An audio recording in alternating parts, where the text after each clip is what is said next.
I want to talk about women not feeling safe. I hear that, I hear that women don't feel safe around men. I see it also, especially when I'm walking on a trail and I pass a woman by herself on the trail. I recognize, and I hear from women that they don't feel safe.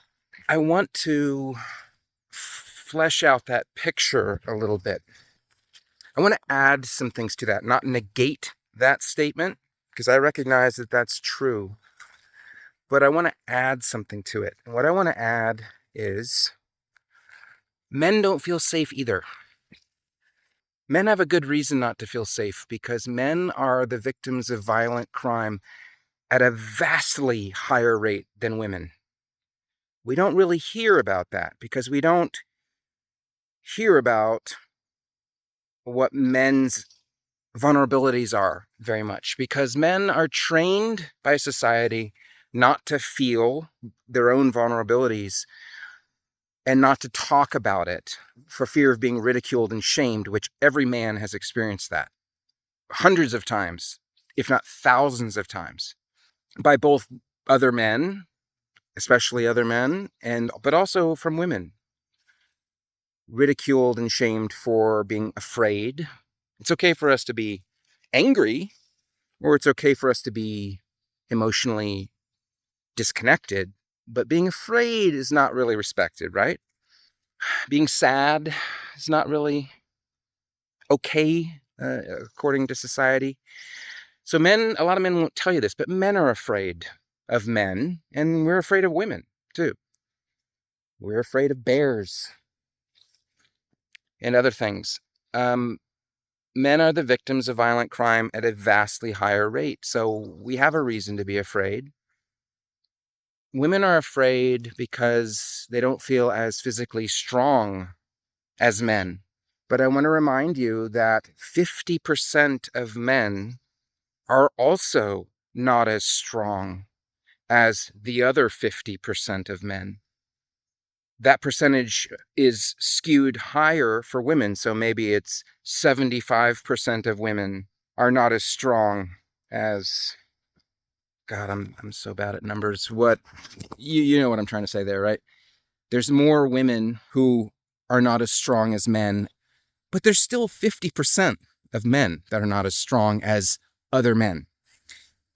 I want to acknowledge something that doesn't get acknowledged very much here in the West, and that is a lot of men have worked very, very hard for a very, very long time, hundreds of years, to make this society safe for women.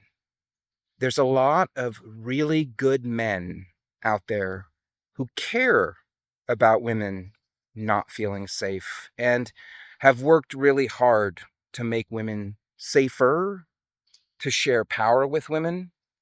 I think like America and other Western democracies have led the world and continue to lead the world in making those societies safe for women.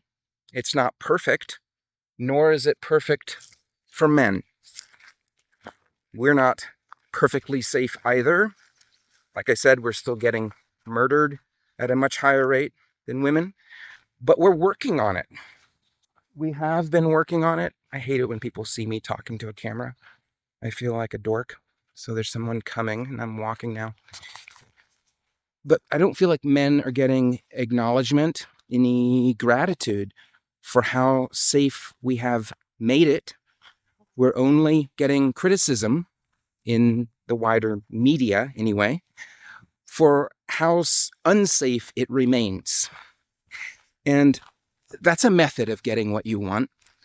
Berating a person or a group for everything they're doing wrong and not acknowledging what they've been doing right, giving only criticism and blame and no praise and gratitude. That is a method. I think Victorian schools in Britain use that method a lot on kids.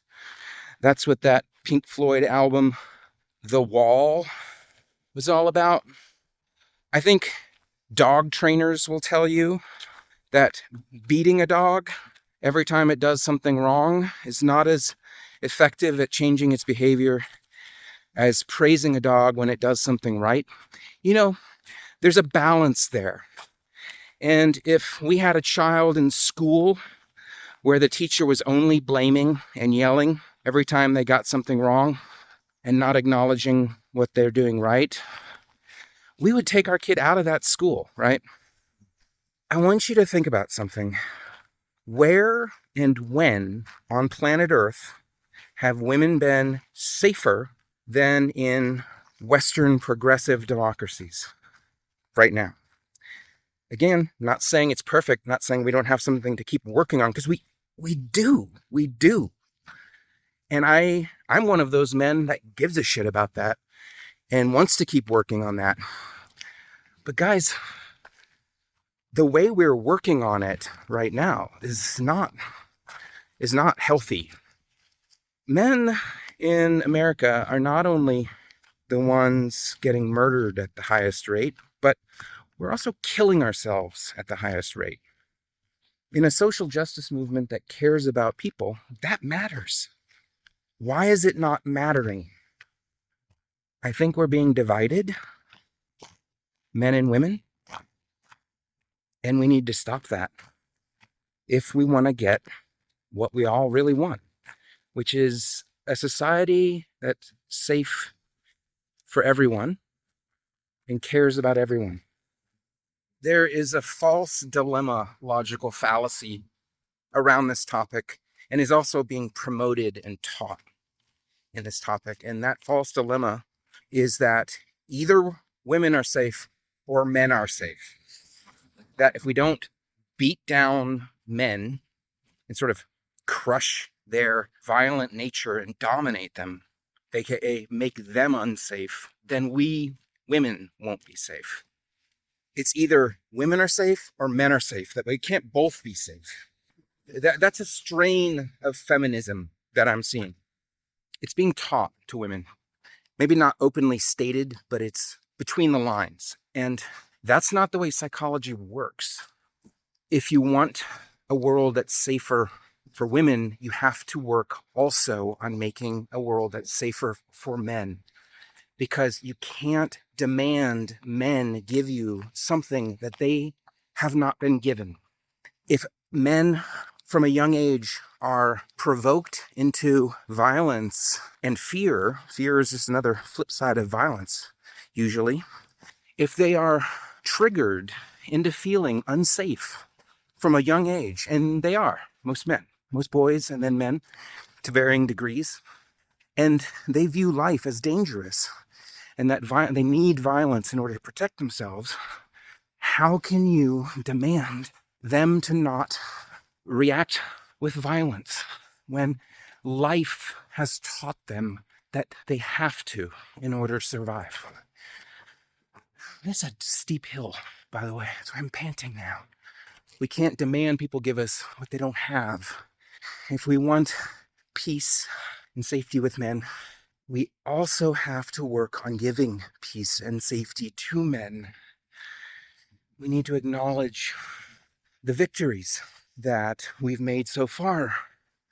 We need to acknowledge all the good men who would risk their health and safety to protect women. I'm one of those men, and I'm not alone. There's 100 million of us out there. This is skillful means, my friend. This is how we get what we want in light of this topic. We are not like baby birds in a nest that have to fight our siblings for the worm that mom brings us. That's not the way safety works. That's not the way love and kindness work. If we want love and kindness, we have to be willing to risk giving it. And then what happens is it comes back. It grows. We're actually promoting it. That's the holistic way to get safety. Subjugation, domination never works in the long term. And that's what's being used these days in society. The domination technique. And it's being taught. That's the saddest thing for me. Some people adopt that lifestyle or that approach because of trauma. It's just their defensive reaction to life. But these days, that defensive reaction is being taught. People don't even have the trauma. They just have been taught to become defensive and reactive and aggressive and dominating and bullying. It's a toxic teaching, extremely toxic. And look what it's getting us. One of the safest societies it's ever been for women. And all we hear about is how unsafe it is for women only, even though it's in many ways less safe for men. Not in all ways. Again, no false dilemmas allowed here. No either or logical fallacy. That is a fake way of looking at life. And it's used intentionally by people who want to divide a unified group into weaker, smaller parts that then fight each other, weakening themselves further, becoming more and more desperate. And guess what? Desperate people are much easier to lead, to control, to manipulate, to direct.